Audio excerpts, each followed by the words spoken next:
Chapter 3. The Photograph. I worked in the garden for the first 2 days. The weather was hot and sunny. I liked working with Mr. Duncan, and he was pleased with my work. "You're a good gardener," he said. "I've always liked gardening," I said, "but I'm studying at college to be a farmer." Sometimes I saw Greta Ross. She likes to be alone, I thought. Once or twice I saw Greta go out with her painting things. She went up on the hills or down to the beach. Mr. Duncan took me to the farm and I met Dan and Stella Parks. They were very friendly. "You can work on the farm for the next 3 days," said Dan Parks. "Mr. Duncan says you're a good gardener. Are you a good farmer too?" I smiled at him. "I am," I said. He smiled back. So I worked on the farm with Mr. and Mrs. Parks. They were nice people. I helped with the cows and the chickens and went up on the hills with Mr. Parks and his dog to look at the sheep. One afternoon, I went out riding. Smoke was a big, lazy, friendly horse. I enjoyed riding, and Smoke knew his way around the island very well. I learned new places to go to. I rode along the cliff top and then in between some trees. When we came out of the trees, I saw the house from the other side. I tried to find the window of my room. Which one was it? Suddenly, I saw a face at one of the windows. The face was looking at me. It was there for just a second or two, then it moved away quickly. Who was that? I thought. Was it Mr. Ross?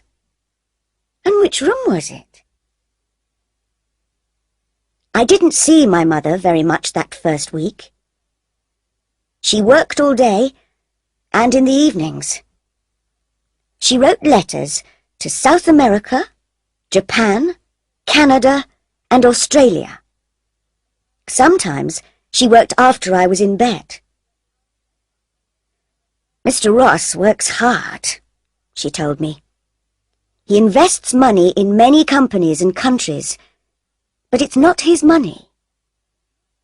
"It's not?" I was surprised by this. "No, it's his wife's money, and she bought the island. It's her island, her house, her farm. Everything belongs to her." How strange. But why does Mr. Ross always look sad? And why does he never leave the island? I asked. "I don't know," said my mother. "He says he likes it here and likes working on his farm. It's strange, I know."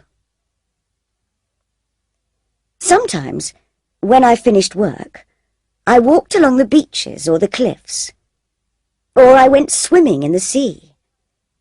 I liked swimming.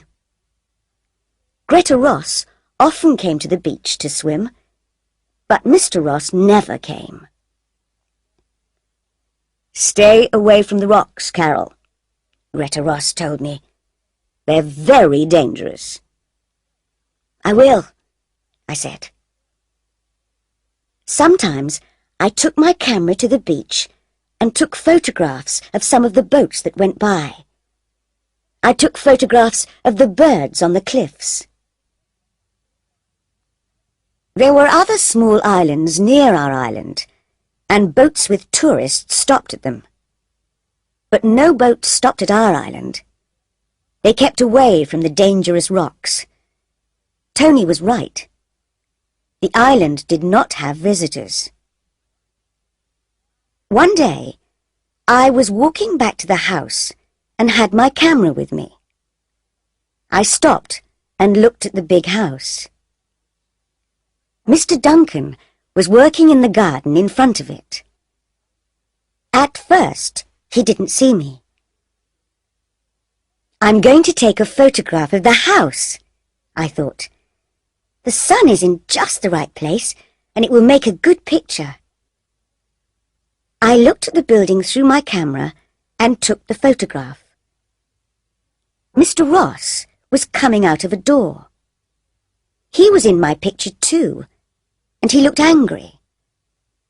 It's all right, I thought. It's still a good photograph. But Mr. Duncan was running across the grass. He came quickly up to me and said, "Give me your camera." He looked very worried. "What's wrong?" I asked in surprise. I gave him the camera. "Never take photographs of Mr. Ross," he said. And then he opened the back of my camera and took out the film.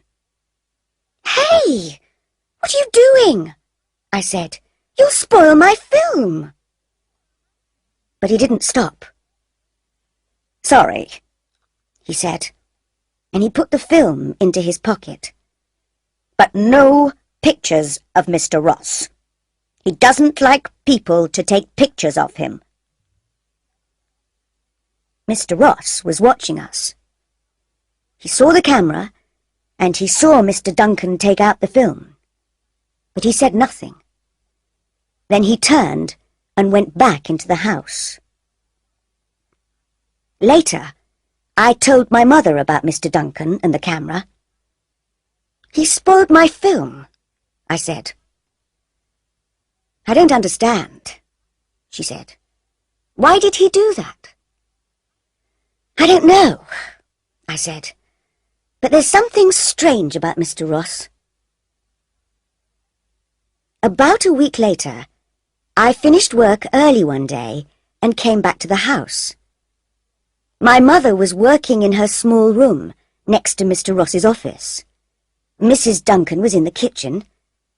Greta Ross was painting in her room upstairs.